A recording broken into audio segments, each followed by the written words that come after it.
Das caravanas que cruzaram continentes inteiros até as rodas de leitura da sorte, a espiritualidade do povo romani é um universo de mistérios e de muita, mas muita resiliência. Hoje, a gente vai mergulhar fundo e desvendar as camadas que existem por trás dos estereótipos para descobrir uma fé que foi, literalmente, forjada na jornada. Olha, quando a gente pensa na espiritualidade romanê, o que vem na cabeça? Quase sempre imagens como bolas de cristal, leitura de mãos, né? Mas, peraí, será que a história se resume a isso? Vamos ver que existe uma filosofia muito mais profunda e uma jornada histórica gigante por trás desses símbolos.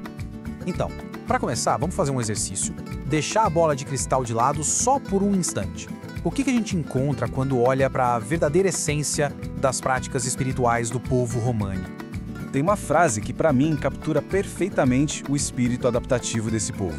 Ela diz assim: é difícil dizer o que pertence de fato aos ciganos. Tudo que está no caminho pode ser. Isso revela uma coisa incrível. A espiritualidade deles não é sobre ter ferramentas fixas, e sim sobre uma capacidade impressionante de absorver e reinterpretar os conhecimentos que eles encontravam em suas viagens. E essa filosofia toda se reflete justamente nas ferramentas que eles foram adotando. Tarô, a leitura da borra de café, runas, até moedas. A verdadeira magia não estava no objeto em si, mas na sabedoria de usar o que estava disponível ali, no caminho, transformando o cotidiano em uma ponte para o sagrado. Mas aí fica a pergunta, né? Por que essa filosofia de adaptação se tornou tão fundamental? Para entender isso, a gente precisa voltar bastante no tempo. A longa jornada do povo romani, que atravessa séculos e continentes, explica tudo. Olha só, essa linha do tempo dá uma dimensão do tamanho dessa história. Estudos genéticos hoje confirmam que a origem deles foi lá no noroeste da Índia. De lá, uma migração gigantesca levou eles para o Oriente Médio, para a África e finalmente para a Europa. Só que a chegada na Europa, lá nos anos 1400, foi desde o início marcada por muita perseguição. E aqui tem um ponto que é fundamental entender. A vida nômade não foi apenas uma escolha cultural, sabe? Em muitos, mas muitos casos, foi uma necessidade imposta pela perseguição constante. Eles eram expulsos das cidades, das regiões e foram forçados a estar sempre em movimento para conseguir sobreviver.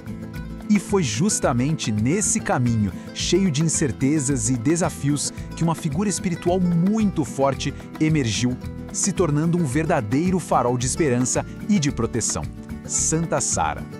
A conexão foi imediata e muito profunda. O povo romani olhou para Santa Sara e se viu nela. Era uma figura marginalizada, de pele escura, que não se encaixava nos padrões oficiais, exatamente como eles. Ela se tornou o espelho da condição deles e a guardiã da sua fé.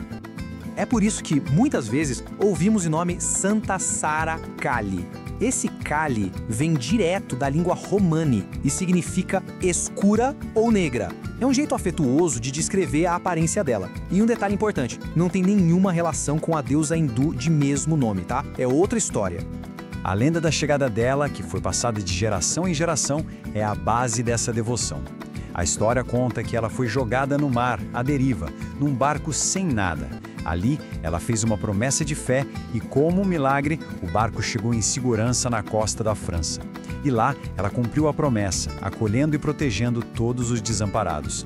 E essa fé não é coisa do passado, não. Ela tá super viva. Todo ano, no dia 24 de maio, milhares de pessoas do mundo todo se reúnem na França para uma festa emocionante com uma procissão que leva a imagem da santa até o mar, recriando e honrando essa chegada lendária dela. Essa jornada de fé, claro, não parou na Europa. Ao chegar aqui no Brasil, a força espiritual romani encontrou um novo e fértil terreno para florescer: a religião de Umbanda. A história de como eles chegaram na Umbanda é fascinante. Tudo começou lá na década de 50, no Rio de Janeiro, quando uma médium começou a incorporar várias vezes um espírito que se apresentava como uma cigana. No começo, olharam com uma certa desconfiança, mas a manifestação era tão persistente, tão forte, que acabou estabelecendo uma linha de trabalho inteiramente nova. Na Umbanda, a linha dos ciganos canaliza energias muito positivas, muito construtivas, sempre com foco em prosperidade, amor e alegria. As oferendas deles, como frutas e cristais, e as ferramentas que usam, refletem essa energia vibrante de liberdade, de movimento e de encantamento. Dentro dos terreiros, eles têm características bem marcantes. A saudação Opshá é uma palavra de força e celebração.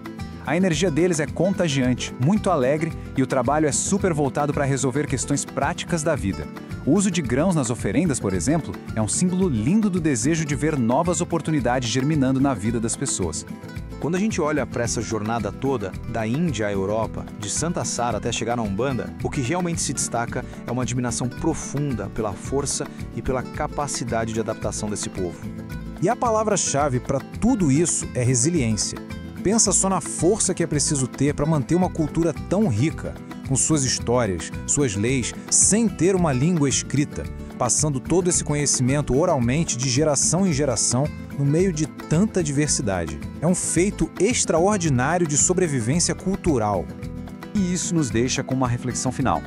A jornada do povo romani é muito mais do que uma história de sobrevivência. É uma lição sobre a capacidade humana de transformar o deslocamento em aprendizado e a perseguição em força espiritual. Ensina que a verdadeira identidade pode ser encontrada não num lugar fixo, mas no próprio caminho.